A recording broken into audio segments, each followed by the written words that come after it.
So we're going to go into neighborhood method now. But before we can do that, we first need to go through what's called a baseline predictor. And before we can go to a baseline predictor, we first want to talk about the general notion of a parameterized model. Now we're going to see also parameterized model in a very different context in the next chapter with Bayesian analysis. In general, we want to build a model that is some mathematical representation of the problem we want to solve. Sometimes this model carries with it a bunch of parameters. We'll see a lot of parameters today. And these parameterized models will go into the so-called training phase first, where you have some observations, but you also have the ground truth. And you take the observations, make prediction, and compare with the ground truth. And then the difference is what something that you want to minimize by tuning the model parameters. After this step of training, you have optimized model parameters. Then you go into the actual real action, which is the prediction step, where you take these optimized parameters in the model, optimized by the training phase with the known ground truth, and then you take the observation to make predictions. Sometimes other people have the ground truth, like Netflix had the ground truth for the Netflix prize, but you don't. So training followed by prediction. And training phase will train your parameter, just like a voice recognition system on your computer or phone or car, and you first train them by speaking out certain known sentences. These sentences are the ground truth, and then the computer will take in the observation, which is the recording of your voice, and then train the parameters before going into the actual action of making predictions in the future for you. Alright, so having said that, let's go into the baseline predictor. This is the step number 1 before we can afford to go to step number 2 on neighborhood predictor. So baseline predictor does not utilize the global structures of the users and movies rating.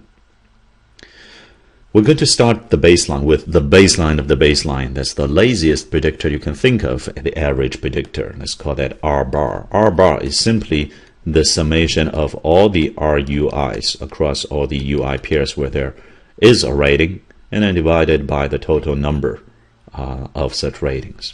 That's it. It's simply the average. It turns out that in the Netflix prize training data, 100 million data points, R hat is 3.6. That is, over all these 100 million ratings, the average is 3.6. And we can say, well, that is our prediction. We predict that all the users and movies interaction will be 3.6 stars in the future. Clearly, this is very lazy. We can do a lot better than this. For example, we know that certain movies are better and certain reviewers are harsher. So let's say the predictor, R hat, is R bar, but with some bias terms. So B, bias terms with regard to the user, and bias term with regard to the movie. So our R hat UI is the average predictor, the laziest one, plus some bias term on that user, and some bias term on that movie.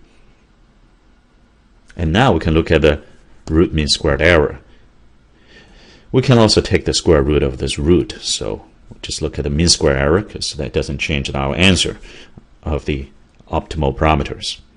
So we look at the summation of the difference squared, difference between RUI and R hat UI squared. We can also delete the step of dividing by the total number of ratings, because that's just a constant that doesn't change our answers.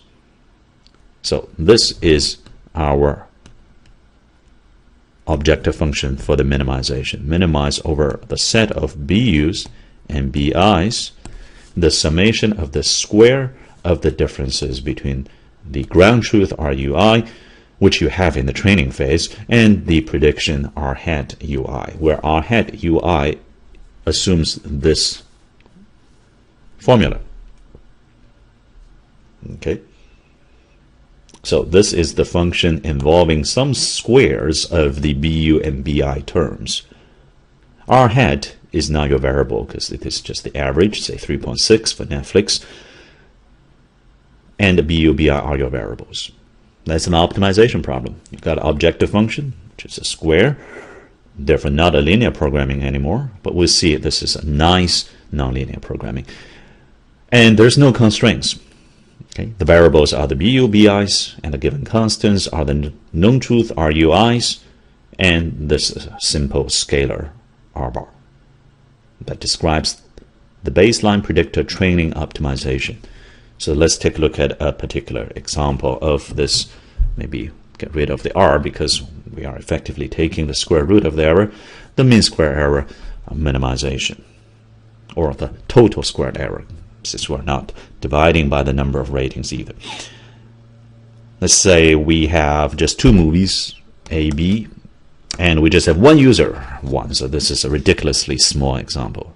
In fact, it's so small that we have more parameters than we have data points. We have 3 parameters, BA and BB for the bias terms of the 2 movies, and the B1, which is bias term of this single user here.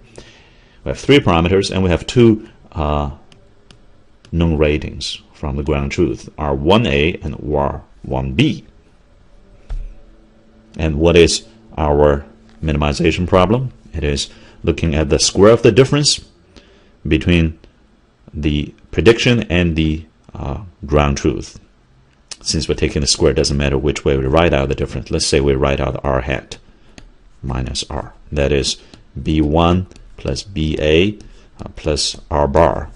Okay, this is our prediction. R hat of 1A minus the actual 1A. This thing squared plus the other error, which is 1A, B1 plus BB plus the average R bar minus the actual 1B rating squared. So this is the R1B hat minus R1B. This is the R1A hat minus the actual R1A. Okay, we take the sum of the squares of the differences, and that is the objective function. We want to minimize this objective function subject to no constraints over the 3 optimization variables, namely our 3 model parameters, BA, BB, B1. So our question is this an easy optimization or not? It's clearly not linear, but it is an unconstrained quadratic minimization over the variables. It turns out it is a very easy problem. It is so-called least squares problem. Okay, well, minimizing so-called convex, we'll come back to this in a minute, convex quadratic function over no constraints. And this is a very nice nonlinear optimization. In general, we say a least square problem is the minimization of the following vectors L2 norm. First of all, what is L2 norm? So given a vector x, want to measure its size, one standard way is L2 norm. It's the square root of the individual entries squared, summing over all the entries. We often don't like the square root thing. We take the square of the L2 norm. So square of the L2 norm is simply the sum of the xi squared over I. It's a very standard way to measure the length of a vector. And we would like to, in the square, minimize the L2 norm square the length of the vector AB minus C, where B is our variable, A is a known matrix, C is a known vector. Let's say if A is n by m, then B is m by 1, a column vector, and C is n by 1, another column vector. In the particular case we just saw, we can also write this problem, minimizing this expression, in this standard form. It looks a little weird, but you soon see it's all right. The matrix is 1, 1, 0, 1, 0, 1. The variable vector we have is B1, BA, BB, and the constant vector term we have is R1A minus R bar on R1B minus R bar. This is our A, this is our B vector, this is our C vector, just to conform to the standard expression that we want to minimize in the least squares problem. You can easily check minimizing this is this L2 norm squared is the same as minimizing this expression. Okay, for example, this is just saying B1 plus BA minus R1A plus R bar, and that's exactly this term, right? And then you can write out the other term, and then just by definition of the square of the L2 norm, you see we're recovering exactly the same objective function. So we are in the baseline predictor problem solving a least square problem. So the question is, how do we solve a least square problem in general? Okay. Well, in general, we want to say we want to minimize AB minus C's L2 norm squared, which can also be written out as AB minus C transpose times AB minus C. Just it multiplying itself, inner producting with itself. You can write this out if you're not comfortable with the matrix notation in scalar format. You can write out a little 2 by 2 matrix A, 1, 2, 3, 4, and a little vector B1, B2 minus a little vector C1, C2, and then you can see that the derivation coming up is no mystery. But to save time, let's use the shorthand matrix notation. It's almost similar to our scalar operation. Okay, this will be AB transpose times AB minus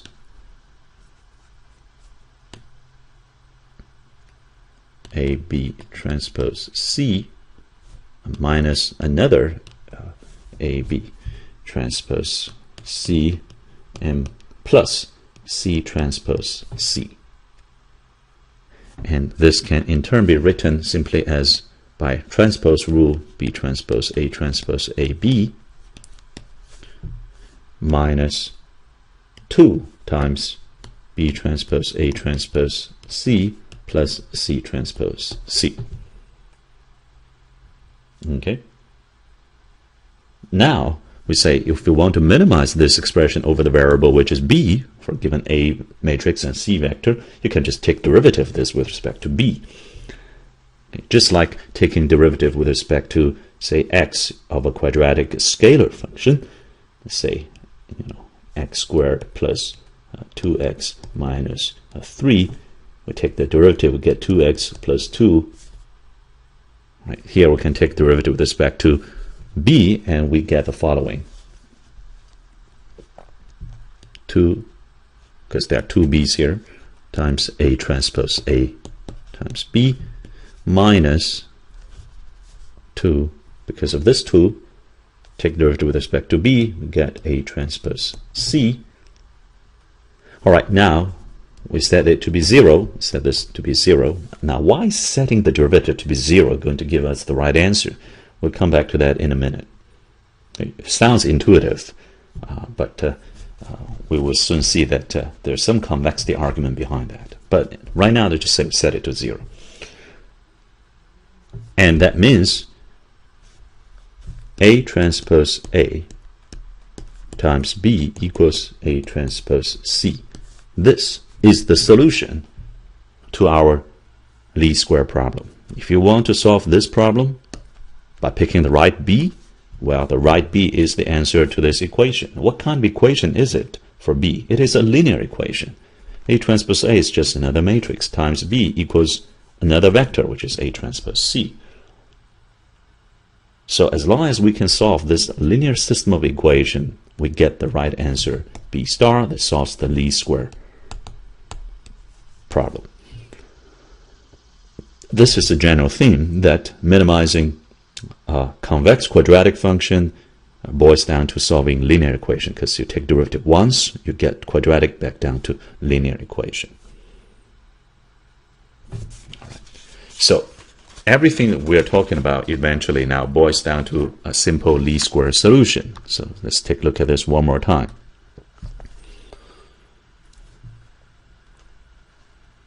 We say our baseline predictor is the lazy R bar plus Bayes term for the users and the movies. Then you look at the difference between the actual R and this R hat in the root mean square error sense, which means you're looking at the square of the L2 norm, and you're minimizing over BU/BI that function. It turns out picking the right BU/BI and therefore completing this baseline model boils down to solving this kind of problem. And this kind of problem is called least square in this format. And the least square solution is simply the solution to this linear equation. We'll go through a complete numerical example towards the end of the lecture, but this is a quick summary of where we have been. Okay. Now you may wonder, this is kind of complicated. Why don't I just pick BU/BI to be the average rating of across all movies for this user and average rating across all users for this movie? Well, it turns out that's a reasonable guess, but it does not necessarily minimize our error metric, which is root mean square error. So all we're doing is to say, if you believe in this model, stick it into our error term, then you got to solve a least squares problem, which can be efficiently solved by solving linear equation, just like Google PageRank solving linear equation, but over there it's a very different set of equations. And then once you get the optimal BU star BI star, stick it back in here, you get your predictor that minimizes RMSE. It turns out that that's almost a good idea, except you need something else. You often encounter what's called overfitting. This is in the textbook and the advanced material, but basically it says that you can add so much parameters, all these BUs and BIs, and you can fine-tune them so well based on the ground truth in the training data that it loses flexibility and predictive power of the actual prediction. So we want to somehow minimize the impact of the parameters. We don't want to rely too much on hindsight perfection. We want to leave some room for foresight, because it's ultimately foresight that matters in predicting or recommending. One way to contain the weight of the parameter is to actually minimize the size, say L2 norm, of these BUs formed as a vector and these BIs formed as a vector. That's called the regularized least squares. If we use quadratic norm, then L2 norm is still a least squares. It's just a bigger least squares problem. But it does try to contain too much reliance on too refined parameters based on hindsight. Right. So after the baseline predictor, what we have is the following. We got the actual RUI. We got the baseline predictor R hat UI, which is the same as RUI minus R bar, the lazy average, plus the optimized BU and optimized BI based on solving that least squares. And we call this difference a shifted R, called R2D UI, just a shorthand notation. In other words, we have removed in this R hat R2D UI the impact of the average and the impact of the per user bias and per movie bias. And we're going to take this as the starting point into our neighborhood predictor to look at similarities across movies and across users. But before we do that, just a very quick detour for 5 minutes on the notion of convex optimization. Now, we have seen linear programming, which is a special case of convex optimization, where you minimize linear objective function over linear constraints, linear equations, and inequalities. So pictorially, that means you use linear inequalities to cut out the space of the variables into something called a polytope with sharp corners. And then you slide a bar, which is a straight line because it's a linear function, representing your objective function across this constraint set. So imagine an airplane airplane flying above this constraint set. Okay, and then we want to identify the minimal value of this objective function over this kind of constraint set. It turns out what's really important is that you want your objective function to be convex, like a convex quadratic function, such as x squared, over the space of constraint set that is also convex, like an oval or circle. It's convexity that determines the watershed between easy and hard optimization problems. So what is convex optimization? It refers to minimizing a convex objective function, so we've got to define what is a convex function, subject to a convex constraint set. And to be computationally useful, this must be a convex constraint set that can be easily represented by some upper bound inequalities on convex functions. So we have to define what's a convex set and what's a convex function. We will encounter other forms of convex optimization in network economics, in internet pricing, in congestion control, in routing, and so many other topics. This is our first brief, quick introduction to this subject. And we'll see in this and future lectures that convex optimization is easy in both theory and in practice.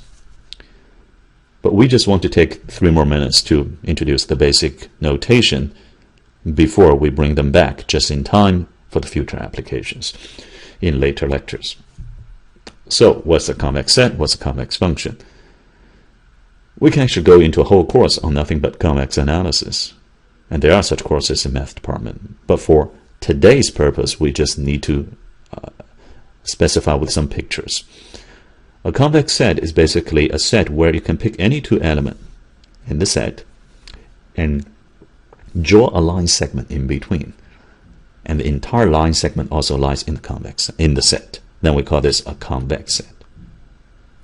Say, well, that sounds like all sets are convex. Well, no.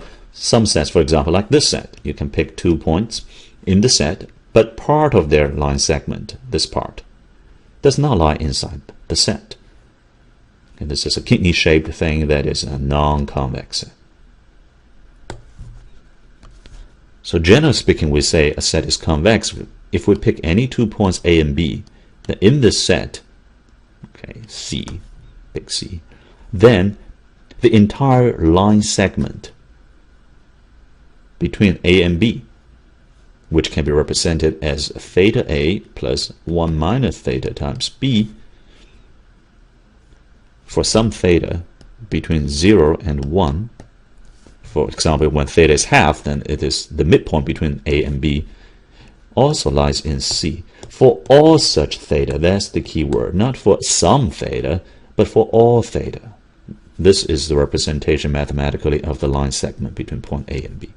And by the way, let's say A, B are vectors in general in n-dimensional space. Okay. So pictorially, it just says that a convex set is a set where the whole line segment lies inside. It turns out the most important geometric property of a convex set is that any 2 convex sets that don't touch each other can be separated by a straight line, so that one set lies on one side and the other lies on the other side. You say, wouldn't this be true for non-convex set too? Well, not really. For example, one set is convex, the other set is non-convex. They don't touch each other, and yet you cannot separate them with a straight line. Of course, you can separate them one way or another because they don't touch, but you can separate them with a straight line. It turns out that this is the most useful property of convex set. But we don't have time to go through the implication of that in this lecture. Now, having specified what's a convex set, let's define what's a convex function. Convex function intuitively is a function that curves upward. Okay? And some function, for example, curves upward before it curves downward. Now, we know that if we look at a function f, its first derivative tells its monotonicity. Is it increasing? Is it decreasing function? And the second derivative tells us whether it curves upward or downward. Let's say the function is single variable function, f of a scalar variable x. Let's say quadratic, because we're all talking about quadratic today, is x squared. Okay, you can add a few other, couple of other affine terms, say 2x minus plus 3. Okay? This, if you plot it, curves upwards. Or another function minus x squared plus 2x plus 3. If you plot it, it curves downward. Both are quadratic function. One is a convex, the other is not. In fact, the other, if you flip it, minus f of x for this function is convex. We call the function whose minus of that function is convex a concave function. So this is convex function. This is a concave function. Of course, it doesn't have to be quadratic, and it doesn't have to be univariate. It could be a multivariate function. But the idea is that if it curves upward, it's convex, downward, it's concave. Some functions are convex and then concave, like this sigmoidal function we'll encounter in social network influence models later. It starts out convex. At some point, so-called inflection point, it starts to bend downward. So this part, the second derivative is positive. And this part, second derivative, is negative. This curves up, this curves down, this part is convex, this part is concave. The whole function, therefore, is neither convex nor concave. Now, what kind of function is both convex and concave? We say, wow, that means you need the second derivative to be both non-negative and non-positive. The only possibility is that it is exactly 0. That means it has no curvature. That's the only way to make it both positive and negative. So no curvature means it is a straight line. It could be pointing up or pointing down, depending on the first derivative, but the second derivative is 0. In other words, a linear or affine function is the only function that's both convex and concave. Now these pictures are drawn on 2D, therefore they're talking about a single variable. But it's a multivariable function, then we have to talk about second derivative, slightly more involved. Recall your multivariable calculus course. Assume that you still remember or can quickly brush up your memory about that. If a function, let's say, of just say 2 variables, once you get hang of that, it's same as many variables, is quadratic, x squared plus xy plus y squared. Okay, xy are single variable, but is a function of both variables. Now, what is a second derivative of a multivariable function? It's not a simple expression anymore. It's not a number. It's a matrix. With partial derivative of this function with respect to x squared and with respect to y twice, okay, and with respect to both x and y, with respect to both y and x. This is the matrix. You have to take partial derivative with respect to x and y, and in general, we say, given a function f of variables x1, x2, dot, dot, dot of xn, if we look at the partial derivative with respect to xi and then with respect to xj, this is the ijth entry of a matrix. That matrix is called the Hessian matrix, or in short, the Hessian of the function. So in this particular case, it is very simple. We take derivative twice with respect to x, we get 2. With respect to y, we get 2. With respect to x and then y, or y and then x, the same thing for us is 1. Okay, so this 2, 1, 1, 2 is the Hessian of this particular function, and this is the general definition right here. The ijth entry of the matrix is partial f, partial x, I, and then partial f, partial x, j. So how do we make sense out of saying that a matrix is positive? It's not that the entries of the matrix are positive, but it's about whether this matrix eigenvalues are all positive or non-negative. And you can check that this matrix eigenvalues are all non-negative, and therefore this function is a convex function. But in general, we say a function is convex if if satisfy the second derivative test, where the Hessian matrix thus defined is so-called positive semi-definite. And a matrix being positive semi-definite means all the eigenvalues are positive or non-negative. Now you may wonder, what if my function does not have a second derivative? Its Hessian matrix doesn't exist. Some functions are not smooth enough that you can take derivative twice or even once. Well, it turns out that that's fine too. I can have a function with a sharp corner. Okay, at this point we don't have a second derivative, but we can still define a function as convex or not, and this would be a convex function. However, since all our functions throughout the entire course are smooth enough that the Hessian matrix exists, we will just follow this definition. Okay.